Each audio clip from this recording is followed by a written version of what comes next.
Coming up on Toyota Sports Connection. The Rays begin a tough test at Fenway Park in a tug of war for second place in the East. The car of tomorrow is now the car of today for Sprint Cup drivers, while nationwide racers get behind the wheel of the next generation this Friday night in Daytona. The storm is rolling in the Arena League, with one of their players recognized for his latest performance.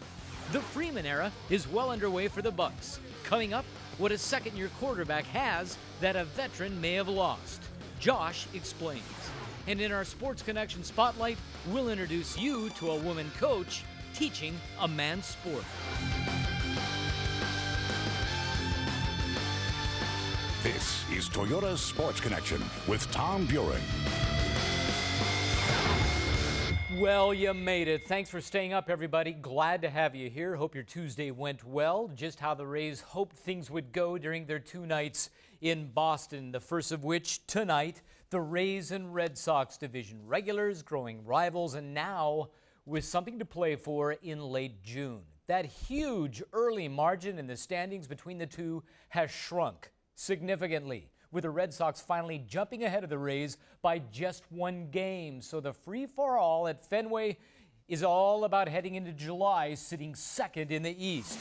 B.J. Upton did not start, only pinch hitting. Joe Maddon saying it's nothing to do with his questioned effort in last Sunday's game. Some good effort in the first, but enough to cash in. 2 on, 2 out. Nope. Ben Zobrist strands him with a ground out to first. Tonight the Rays got on, but could they get him over? James Shields did, looking for his second win at Fenway.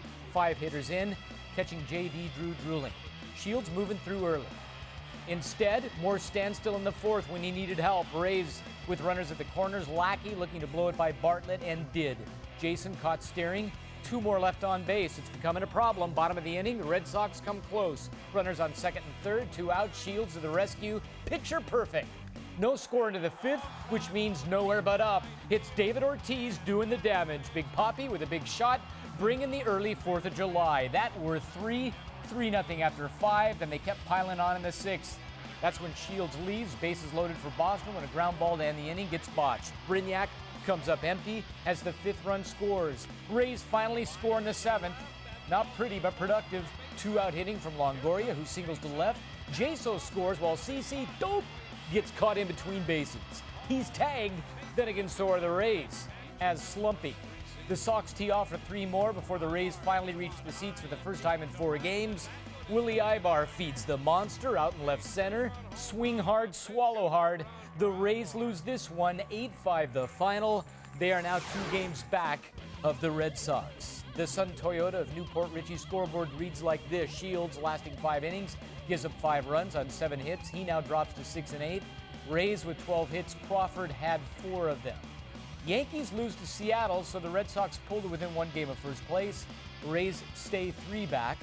Both Toronto and Baltimore lose, falling 8 and 24 games back of the lead. By the way, after the game, a roster move. Gabe Kapler activated from the DL. Hank Blaylock now designated for assignment. Well, the All-Star game is 2 weeks from tonight. Fan voting ends, though, Thursday night. Carl Crawford still holds a slim lead for that 3rd and final starting outfield spot. CC's 160,000 votes ahead of the Rangers' Nelson Cruz. Carl is a 3-time All-Star and the game's MVP from last year. But he's yet to be voted in as an All-Star starter. Starters, reserves, and pitchers will all be announced on Sunday. Well, the pace is picking up at the Daytona International Speedway. Saturday night, the Sprint Cup runs their Coke Zero 400. And for a first for NASCAR, the race will be broadcast in 3D. Though your computer or TV needs to be capable of getting it, so it's not for everybody. The night before, Friday night, the Nationwide will run their 250 with the latest and the next generation of cars. Jeff Radcliffe has more on that from the track. Jeff, thanks. Now to Arena Football, where Storm receiver Hank Edwards is the league's Offensive Player of the Week. Edwards set a franchise record in the Storm's 39-point blowout win last Friday night. Edwards had 10 catches for 209 yards. 3 of the grabs were for scores. Edwards becomes the first player in team history to surpass 200 receiving yards in a single game, and with it, he passes 1,000 receiving yards for the season for the 2nd time in his career. Well, Thursday, the NBA's free agent frenzy begins. The league-wide lather, of course, is over LeBron. Rumors are heating up. Miami team pres Pat Riley will make a pitch to James and Chris Bosh to join the Heat's Dwayne Wade in creating a championship roster. The three players reportedly met in Miami last weekend to discuss their futures. Two national reports say James and Bosh have already made their decision to play with Wade in Miami, but the Heat still have cap concerns to address. Other reports suggest James will field free agent pitches from interested teams, including Chicago and Cleveland, where the six-time All-Star has played his entire career. In college ball, where the difference is day and night for Central Florida Knights basketball, new head coach Donnie Jones has a revamped roster. Today, the biggest name among the new incoming was introduced to the media, and our David Bauman was there. David, thanks. Well, we've got much more, including Bucs football. Quarterback Josh Freeman joins me next. I will ask him what he tells those veteran receivers who are always asking for the ball. The face of the Bucs franchise is up next here in studio.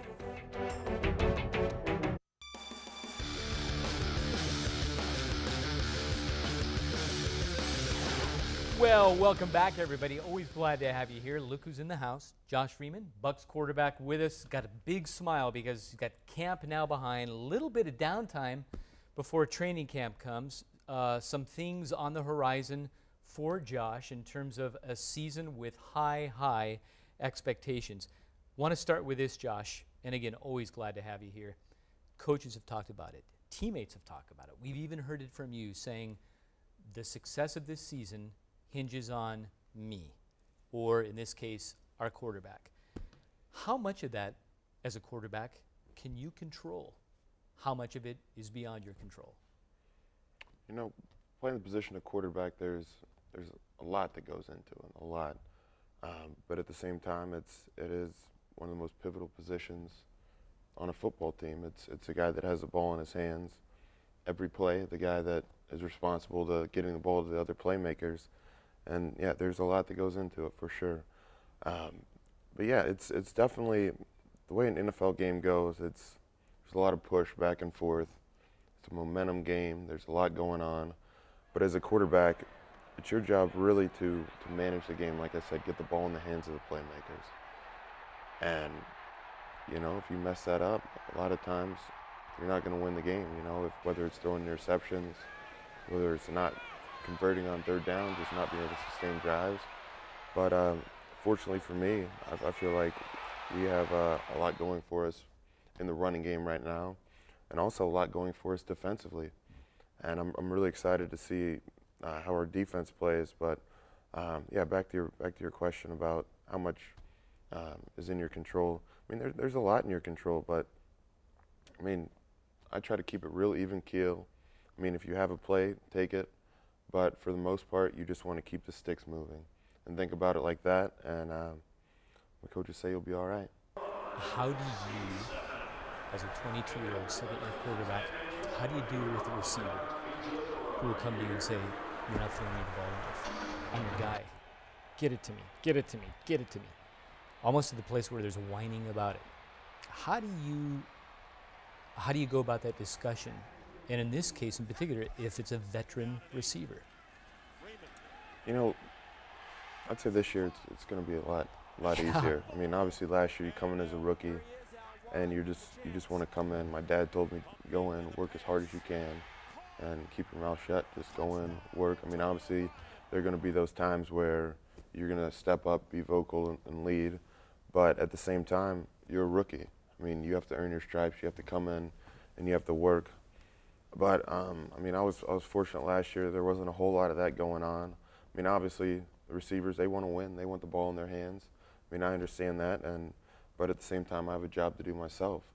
And I mean, this year, I mean, I can't tell you enough how awesome our receiver room is. You know, whether it's guys like Mike Clayton, I mean, Maurice Stovall, the two new guys, Sammy Strouder, Michael Spurlock. We have a number of guys, and they're just great team guys, great attitude guys. And I mean, it's just awesome to talk about. You know, those guys mean so much to me. The way they've responded, the way they've come in and worked just this offseason, just for camp. And I mean, I don't really foresee anybody on that team being selfish. You know, they all just want to go out and do their part, help our team win ball games. And I mean, like I said, it's a great feeling as a quarterback knowing you have those type of guys on your team. Aurelius Ben, Mike Williams, what are you most eager to see, let's say, in their first preseason game? Give me a route, give me a play. What is it you want to see these guys do? All right, I'll start with Aurelius, man. I'm really excited to see Aurelius catch a slant route, run over a safety, and take it length of the field. You know, he's a really explosive guy, a real physical guy, strong, really strong hands. I mean, he can catch the ball in traffic, break some tackles, and you know, I'm really excited to see that out of him. Then you have Mike. Mike is I want to catch Mike on either a fade or a post because, you know, Mike's a taller guy. He's got some great speed, great hands. I'm looking forward to just putting the ball out there for Mike, letting him run under it, maybe go over somebody and pulling down some big plays. Josh Freeman, where the season rests on him, and he knows it. He's up to it. More from the Toyota Sports Connection coming up right after this break.